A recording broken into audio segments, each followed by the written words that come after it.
Take it away. Okay. Thanks, Aaron. So yeah, I'm Drew. I'm from Newcastle University. I'm talking today on behalf of ManyPrimates. And so I'm going to talk about our most recent project underway, which is about inference by exclusion. But I'll lead in with a little bit of an introduction for anyone less familiar to the project. So, okay. ManyPrimates, it's a network, a big team science network, to connect researchers, plan, and conduct collaborative studies, particularly in primate cognition. We're inspired by many babies and many labs, but now we're part of many other, many's, the big family of many dogs, many birds, fishes, goats, otters, probably eventually starting to lose track of them all, which is great. And so the way we work is we collaboratively decide on our research agenda, and then participation in the research is open to anyone interested in primate cognition. We're committed to doing non-invasive research with primates. It's part of our ethics guidelines, as well as the big team science and general open science values of being open, transparent, and inclusive, while publishing along open science guidelines, which means publishing in open access journals. So why did we start ManyPrimates? Well, so we started with a pilot study, which I'll come back to in a little bit. And around the same time, we also worked on a review of the literature in the primate cognition field. And so I'll start with that, with this review, which is in Japanese Psychological Review.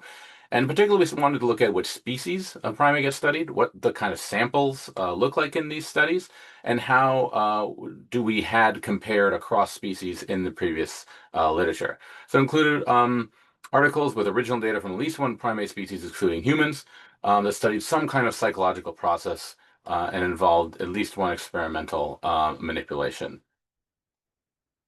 So. So if we just take a look at the whole primate order, this is all of the species. The first thing we can do is pare this down to the species that actually were looked at during the period that we looked at for the review, which is 5 years, between 2013 2018, I believe. And so basically what we found was in this time period, less than 15%, about 69 of approximately 500 commonly recognized primate species were actually studied and represented in the studies of the literature. And we zoom in and look more closely at what's getting studied. The larger the dot, the more studies there are. So like a single study basically is each one of these little dots that is black. And then these larger bubbles, of course, are for the great apes, orangutans, gorillas, bonobos, and particularly chimpanzees have gotten a lot of study. Then if we move over to another part of the circle, we see macaca mulatta, which is the rhesus macaque, used a lot in biomedical research, as many of the other macaques, which are represented here, and marmosets, which is Calothrix jacus. Then we move up towards New World monkeys and lemurs, and there's not as much representation here either, but there is a particularly large bubble around Savages, which is capuchin monkeys, which are a popular study species. So then we also had a look at where these studies are happening. We had 183 data collection sites, and the biggest are in Germany at the Leipzig Zoo, in Japan at the Primate Research Institute, and then three in the United States. And so there's a major concentration there in the regions of Europe, the US and Japan particularly. So really particularly strong concentration in what we call the global north. And across all of these studies, the median sample size was only 7. You sometimes some are very small, some are even small, some are very small, and some are even quite large, getting up into 100 or more. But the median sample size only 7. So then to kind of summarize this, we found that only 13 of the 16 primate families were studied. Some there was no research on various whole like branches of the primate tree, and then a big number, 38%, were on great apes, 40% were on old mer monkeys, particularly rhesus macaques. Again, sample size ranged from 1 to 481. That median sample size is 7, and 67% of all species that had been studied had a median sample size of 10 or less. Those larger medians were found basically only in studies of overrepresented species like chimpanzees and rhesus macaques. Again, the site concentration, those five sites in the US, Germany, and Japan produce 38% of all the research. And most studies did not even compare multiple species. It's difficult to do. 19% of studies involved more than one species, and of those, even 20% did not compare the species quantitatively. So there's problems here. There's problems for us in terms as comparative psychologists and kinds of inferences we want to make about evolution. No single species should be used as a stand-in for our genetic ancestors. It's important to look at the entire phylogenetic tree in order to understand the evolution of psychological processes. And also, if the tree is imbalanced, for instance, if you have a lot of macaques in any particular study, macaques are generally more despotic than other species. There's exceptions to this, but if you have a bias of that sort, then you're also going to, in the kind of studies you look at and the species you look at, you're going to have a bias in your overall results as well. And it also, when you only have a look at individual species, it means you don't have the ability to examine individual differences or hidden moderators, both of which are key aspects of how the behavioral and social sciences are now conducted. So, what are we doing? What are we up to? What do we want to do about this? Well, so we're a big team science project, and sort of, as I introduced already, so some of the projects we're looking at is the first project, MP1, with short-term memory. This is our first completed project. Have a look at this, and there's several that are going on right now, including we're wrapping up MP2, which is our delay of gratification task, which is linking in with the personality and linkage project, and MP3 is also collecting data at the moment. Just to talk a little bit about MP1, since it's our fully completed project. And so the results of what we were able to do, we found that we could gather data from 421 individuals across 41 species. I'm not going to get too much into the results here, but this is sort of a graphical representation of the results of that paper. And what we found was that, in general, short-term memory gets worse the longer that primates have to remember. Species that are closely related tend to perform similarly, so there's a phylogenetic consistency to that. And we also found there's little evidence for the explanatory power of social or ecological variables over pure just phylogenetic relatedness. And also a key finding, large-scale collaborations like this in primate cognition and animal cognition are very much feasible. So let's talk about what we're doing right now. So that means talking about inference by exclusion, MP3. So this project is about the evolutionary origins of a specific form of reasoning, inference by exclusion. It's being led by Matthias Allretz and coordinated by the many people listed here. So inference by exclusion refers to the ability to reconstruct the identity of an unknown alternative by eliminating known options. The idea for the project was to administer a small set of different physical and computer tasks that had been used before, but with as many primates as possible, and then to ask questions like, which species pass certain kinds of inference by exclusion tasks, whether species with specific foraging ecology perform better than others, whether social species perform better than non-social species. So again, we're interested in those kinds of ecology and social variables and how they relate to phylogeny.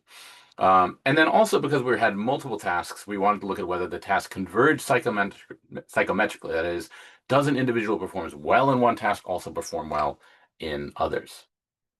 So this is what a basic inference exclusion by task looks like, particularly primates.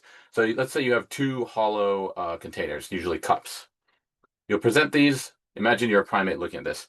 You present these as a primate, and then you'll put an occluder in place. So you just put like a box or a blocking piece of cardboard around it, maybe.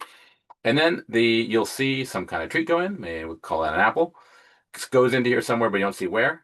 Then the occluder is removed. So the treat is somewhere underneath one of these cups.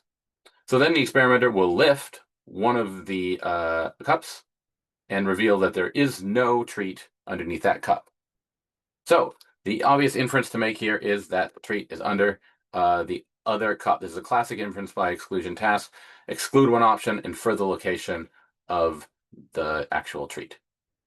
Okay, so that's what we're doing in a basic way and also expanding on that. So MP3A is the physical task and MP3B is the computer task, which is currently still under development. MP3A is a set of 3 physical tasks. The A1 is basically exactly what I showed you. and then there's two others that I won't go into too much more detail on, but are slight variations of that. And then a computer task. This has been done before with birds. And again, it just asks the same inference by exclusion question in a slightly different way. This project was included to make the project more accessible for researchers and primates who work primarily with computerized setups. If we have time at the end, I do have some videos and we can talk about the other experimental setups in more detail. Nevertheless, the ethical guidelines, again, for this project are that only researchers and primates from non-invasive research contexts may participate. So here's some of the sites who've been gathering data from already, doing the basic initial cup task. So currently we have 16 sites participating. Some are them shown here, and we have at least 25 different species. At the moment, this is less than MP1, and so we want to get more, and we expect to get more in order to power our phylogenetic analyses. So the way it works is we have a detailed, continuously updated protocol, standardized coding sheets, and this is all managed by our excellent data collection oversight team, Carla Pascual-Guardia, Olivia Riley, and Marie Hillel. They give our participants access to the protocol and R script to create the data sheets. They ask participant sites to create example videos of mock trials to ensure things are run as consistently as possible across the sites. Then we feed back to them, and then once everyone's happy, they can go ahead with the full data collection. And because these are quite simple tasks, it's a great project for bachelor's or master's students. We've even onboarded sites already in this project that have never done primate behavior testing before. So this is also a possibility we can always bring. You can start if you're interested in starting work at a new site. We have the experience to do that as well. Okay. The method is freely accessible and available online via the pre-registration on OSF. How we work? Basically, we have our MP3 task force. They meet once a month to discuss any live issues or questions that have come from sites or from analysis or anything. And then the various members have built up subgroups to work on specific tasks. So again, there's a data collection oversight team. There is an analysis team that's been writing sections for the analysis pre-registration, and there's a separate computer programming team to work on the computerized task MP3B. And again, we really believe in the radical openness of BT science, so anyone can join. Anyone's free to attend these meetings and come in and out as suits them. We don't require access to anyone to have access to primates or a PhD degree, even. So if you're curious, it's great. We encourage you to get involved, even if you don't have access or like I said, because there's ways you can sign up for things like data collection and oversight, analysis, programming, writing, helping maintain the website, or even social media and things like that. Always ways to get involved. Here's sort of a flow chart of kind of how things can work. Oops, across the.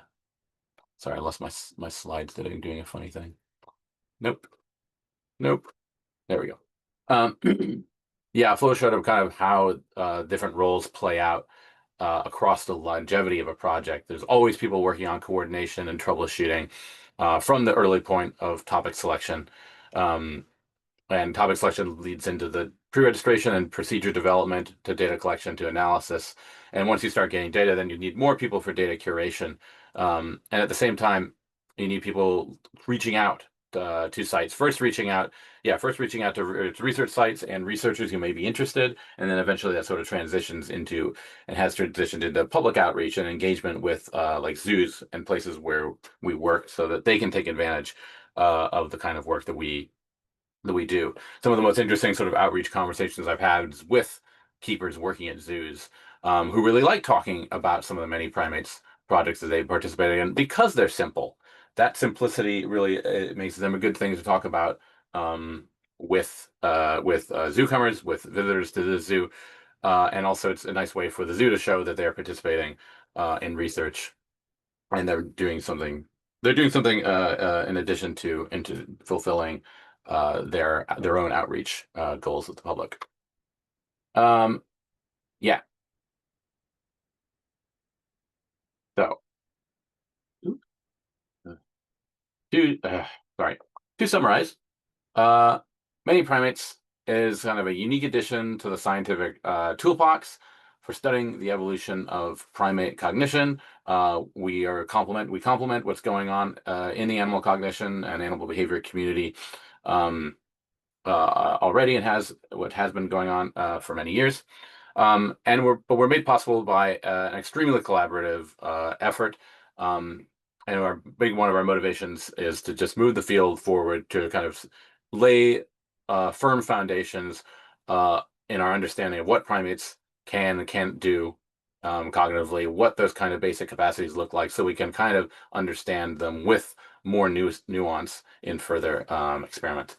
And I put that star there because this is a deeply collaborative effort from people at all stages of the careers. But the project has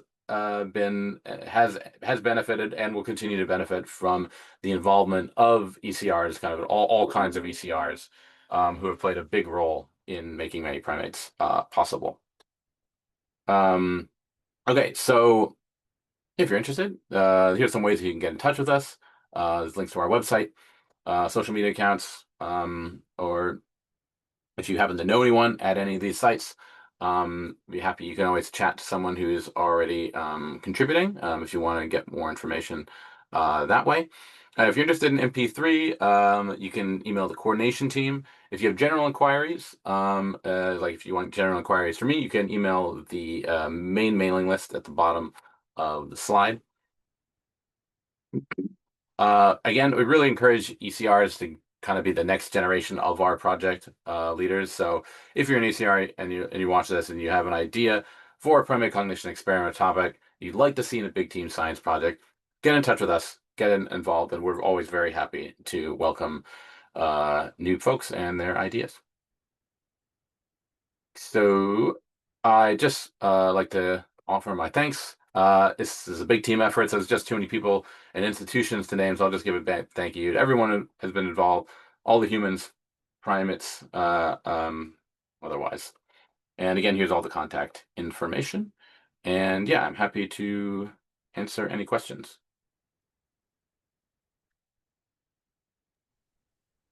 Very cool. Thank you. I have a question. Go back to your super cool round picture. The one that moves around. Yes. Yeah. That unfortunately was maybe causing you trouble.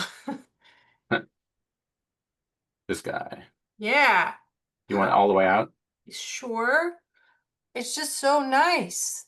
So, okay, the colors are the different. The main Biology was a long time ago, so. Yeah, the colors of the main big branches. So you got the hominoids with the Okay. gibbons and the great apes, and the New World monkeys, Old World monkeys, and lemurs.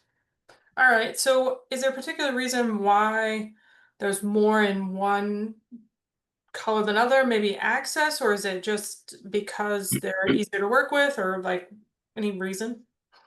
Um, there's there are a few reasons. There's probably some more that I know of. People are in a way just more interested in the apes. So the big bubbles around the apes is because I think there's just a bias toward animals that are more closely related Hmm. to humans. So people have been studying them for probably the longest, and they can kind of do the most complex stuff. But there's also biomedical bias, and that affects the apes as well, but particularly the rhesus monkeys, the macaques.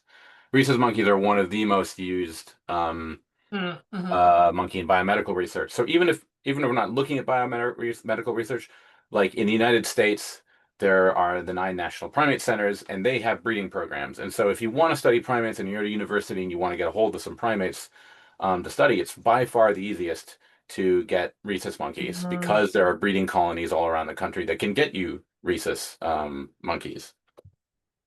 Yeah. Okay. Things I never knew today. That's very cool. Also, how did you make this graph? It's beautiful. Oops.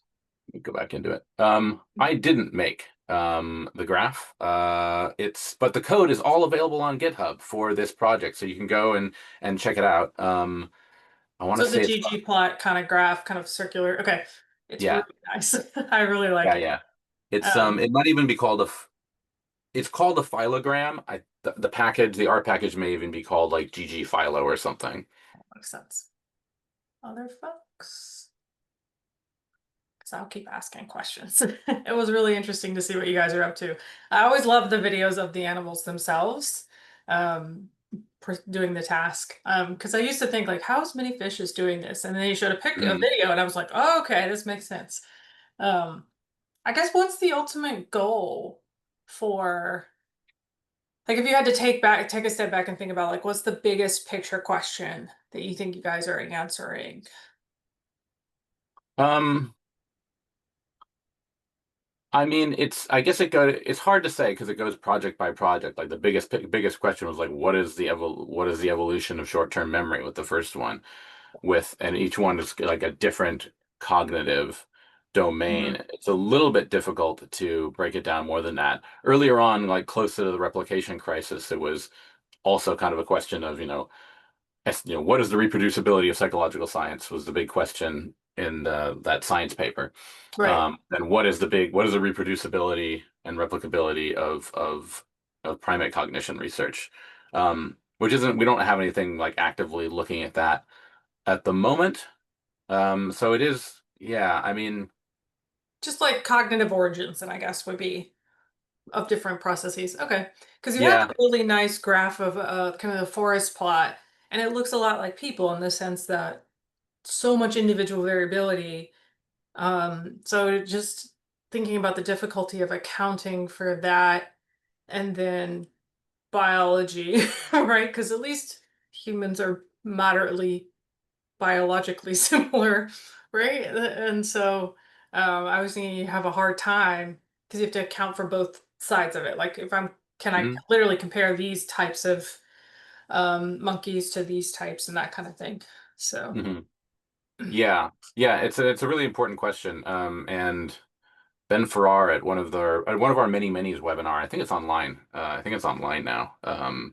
Was pointed out how important a question is of like how replicable are things just within a single species, and how much does environment and any mm-hmm. kind of like experiment or cues and just aspects of experience actually affect the results. And that's like a whole different question, which like we get. It would be great to be getting lots of species from different sites so we could answer questions like that better. But in general, we often tend to we'll get chimps from a bunch of different sites, but usually most of the individuals are coming from, there's just one site where you get a particular species from. So it is quite Mm-hmm. difficult to answer that kind of question at the scale that we're currently at. Yeah, that's fair. But still, it's still at the one of the larger scales of what people are even trying to do. So I get Yeah. this question a lot with the PSA of like, we submit a study and they're like, oh, you guys can do better than that. So it's almost like your success sometimes is a burden because, oh, you were like, well, it's not as big as many primates one. And I'm like, but still, in hmm comparison, right? It's much larger. Um, Hmm. Yeah, so something I didn't mention about MP1 and some of these others as well is like some of these species, they've all been studied in some respect, but some of them have basically never had their like any of their cognitive capacities studied before. This is the first time some of these species have mm, had very cool. yeah, which so maybe that's one of the overarching goals of the project is to kind of because to cast a light all across the lineage on these species, on all the species, almost as equally as we can to kind of reveal if there's something going on or something interesting, or just trying to understand them on their own, um, whatever merits they have as well. Because yeah, some of them, some species just aren't as innately exciting as a chimpanzee, but they're still worth trying to understand, and Hmm. that ties into conservation as well. Very cool. Anybody?